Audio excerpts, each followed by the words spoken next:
Assalamualaikum warahmatullahi wabarakatuh. Dalam pertemuan perkuliahan kali ini kita akan membahas tentang kata dan istilah dalam bahasa Indonesia.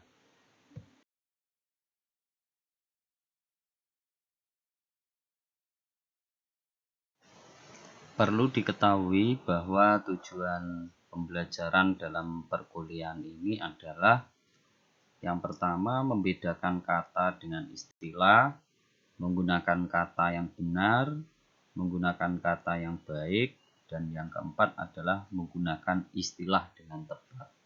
Hal ini tentunya sangat berguna ketika kita mau membuat sebuah tulisan dalam bentuk ragam ilmiah yang nantinya sangat membantu ketika kita mengerjakan tugas akhir baik berupa skripsi maupun makalah-makalah yang akan kita kerjakan.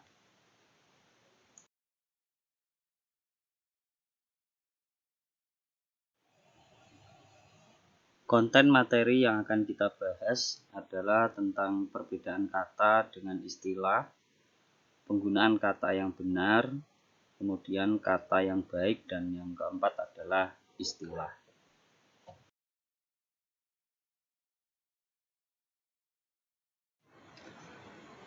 Banyak orang beranggapan bahwa kata-kata baru dalam bahasa Indonesia adalah istilah. Anggapan seperti itu sebenarnya logis karena bahasa Indonesia akhir-akhir ini banyak menyerap kata-kata baru untuk memperkaya dirinya dalam perkembangan menuju bahasa Indonesia yang modern. Perkembangan masyarakat sebagai penutur bahasa Indonesia yang begitu pesat dalam era global ini, maka bahasa Indonesia sangat memerlukan istilah-istilah yang dipakai dalam berbagai bidang, baik itu ilmu pengetahuan dan teknologi modern, sehingga istilah-istilah tersebut diserap untuk memperkaya kosakata bahasa Indonesia itu. Namun kenyataannya, secara teoritis, kata berbeda dengan istilah. Kata didefinisikan sebagai bentuk bahasa yang bebas terkecil, paling tidak harus terdiri atas satu morfem bebas yang dapat digunakan untuk membangun kalimat. Hal ini disampaikan oleh Bloomfield 1933 dan Parera 1988 halaman kedua. Sementara itu, istilah adalah kata atau gabungan kata yang dengan cermat mengungkapkan makna, konsep, proses, keadaan, atau sifat yang khas dalam bidang tertentu. Hal ini dijelaskan dalam PUPI 1992 halaman 11.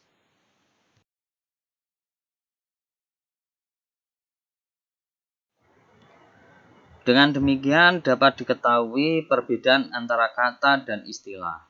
Kata dipakai dalam berbagai lapangan kehidupan dan maknanya cenderung tidak pasti karena dipengaruhi oleh konteks. Sementara istilah dipakai dalam bidang kehidupan tertentu, maknanya cenderung pasti atau tidak dipengaruhi oleh konteks. Bentuk-bentuk dalam bahasa Indonesia seperti pergi, makan, bermain termasuk dalam kelompok kata.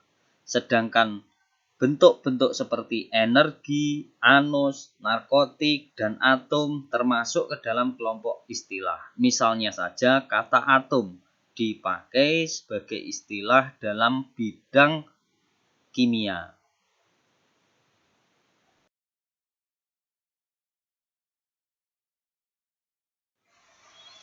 Kekayaan seorang penulis menguasai kata dan istilah merupakan modal dasar di dalam pemakaian bahasa. Banyaknya kosakata dan istilah yang dimiliki oleh seorang penulis atau pemakai bahasa akan sangat membantu di dalam pengungkapan pikirannya secara cepat, tepat, serta bervariasi. Ia akan memiliki keleluasaan dalam memilih kata dan istilah, sehingga pikirannya dapat terwakili secara seksama. Sebaliknya, penulis atau pemakai bahasa yang miskin kosakata dan istilah tentu akan mengalami kesulitan di dalam pengungkapan isi pikirannya dengan cepat, tepat, serta bervariasi. Akibatnya, karya tulis yang dihasilkannya juga memiliki kekaburan makna karena kata yang digunakan kurang tepat. atau cenderung monoton karena pemakaian katanya kurang bervariasi.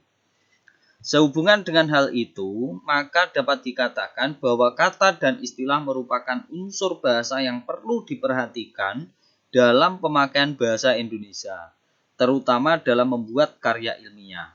Dengan demikian, maka dalam tulisan ini diusahakan semaksimal mungkin untuk memberikan pemahaman tentang kriteria pemakaian kata dan istilah dalam karya ilmiah.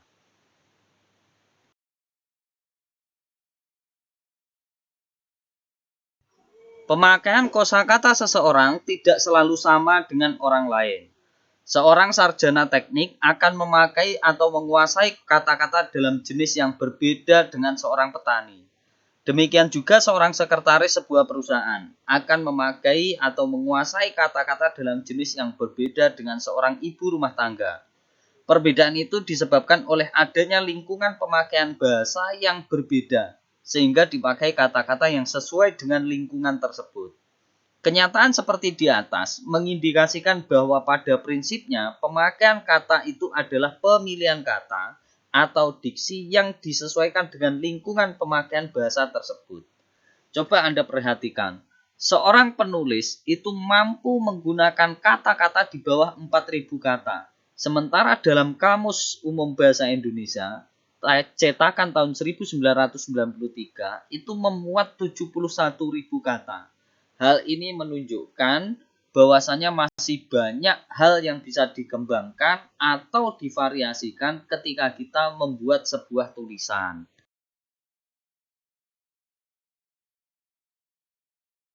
Kata yang benar adalah bentuk kata yang mengikuti kaidah pembentukan kata secara morfologis dalam bahasa Indonesia.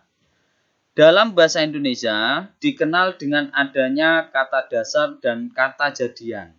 Kata dasar adalah kata yang dihasilkan oleh proses morfologis derivasi zero. Artinya tidak ada penambahan atau afiksasi. Sedangkan kata jadian atau bentukan dihasilkan oleh proses morfologis seperti afiksasi atau imbuhan, reduplikasi atau kata ulang, abreviasi atau pemendekan kata, komposisi atau perpaduan, dan derivasi balik atau gabungan kata. Dalam Krida Laksana 1989 halaman 12.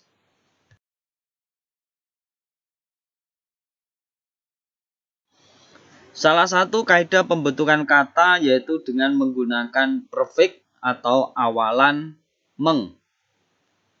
Misalnya saja prefix meng menjadi meng, kata dasar ambil berubah menjadi kata jadian mengambil. Awalan me, kata dasar latih berubah menjadi kata jadian melatih. Awalan men, kata dasar datangkan berubah menjadi kata jadian mendatangkan. Awalan mem, kata dasar patui berubah menjadi kata jadian mematuhi. Awalan menge, kata dasar tik berubah menjadi kata jadian mengetik.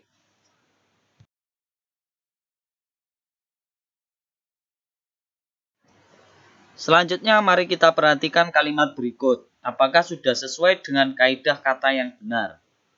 Pertama, Antoni setelah merubah keputusannya.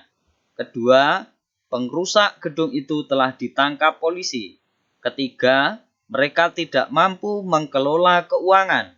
Keempat, mereka sedang memproses surat lamaran itu. Pembentukan kata merubah, pengrusak, mengelola, dan memproses tidak benar atau salah menurut kaidah pembentukan kata bahasa Indonesia.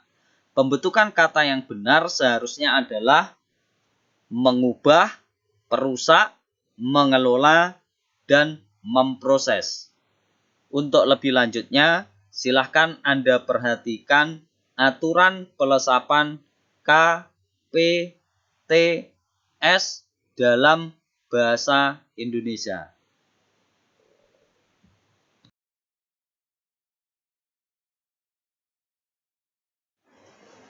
Selain memperhitungkan kebenaran pembentukan kata dalam pemakaian kata yang benar, juga harus memperhitungkan kebenaran pemakaiannya.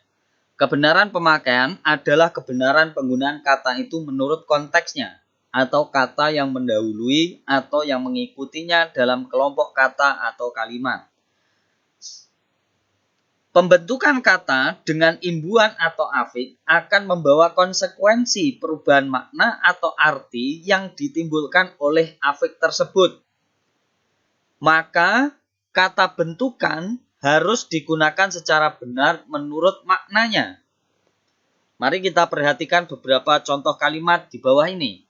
Kalimat kelima, anak itu selalu dimanja oleh orang tuanya. Kalimat keenam, siapakah yang mengajar bahasa Indonesia di sekolahmu? Kata-kata yang ditulis miring pada kedua kalimat di atas digunakan tidak sesuai atau tidak benar menurut kaidah makna kata tersebut. Pada kalimat 5 ditemukan pemakaian kata dimanja yang merupakan bentuk verba pasif. Untuk itu, kata tersebut dapat dikembalikan pada bentuk aktifnya, yaitu memanja. Dengan demikian, kalimat aktifnya adalah sebagai berikut. Orang tuanya selalu memanja anaknya.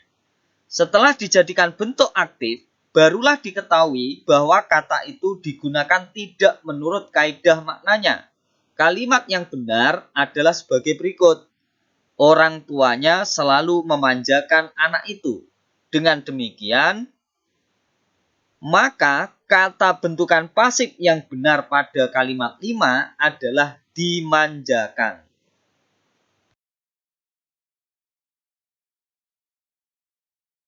Selanjutnya mari kita telaah kalimat nomor 6. Kalimat nomor 6 juga menggunakan kata yang tidak sesuai dengan kaidah makna kata tersebut. Kata mengajar pada kalimat itu dapat dijadikan bentuk pasif diajar. Jika kalimat 6 diubah menjadi bentuk pasif, akan menjadi seperti berikut ini. Bahasa Indonesia diajar oleh siapa di sekolahmu? Kalimat itu menjadi tidak logis karena bahasa Indonesia diajar, bukankah murid yang diajar? Sedangkan bahasa Indonesia diajarkan. Dengan demikian, maka kalimat yang benar seharusnya sebagai berikut. Siapakah yang mengajarkan bahasa Indonesia di sekolahmu? Penggunaan kata yang benar juga harus memperhitungkan kaidah struktur baku dalam bahasa Indonesia. Struktur baku yang dimaksud di sini adalah struktur yang statis, struktur yang tidak dapat mengalami perubahan.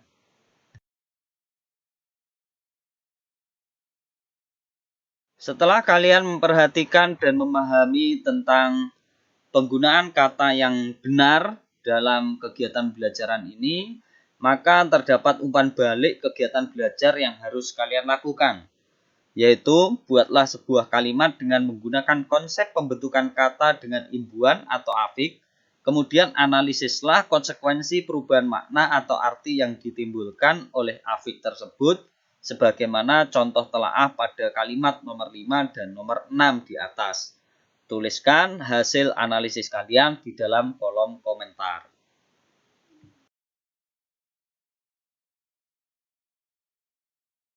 Baik, silahkan kerjakan kegiatan umpan balik yang telah diberikan dengan durasi waktu sekitar 15 menit. Kemudian setelah itu kita akan lanjutkan dengan materi pembelajaran kata dan istilah bagian kedua.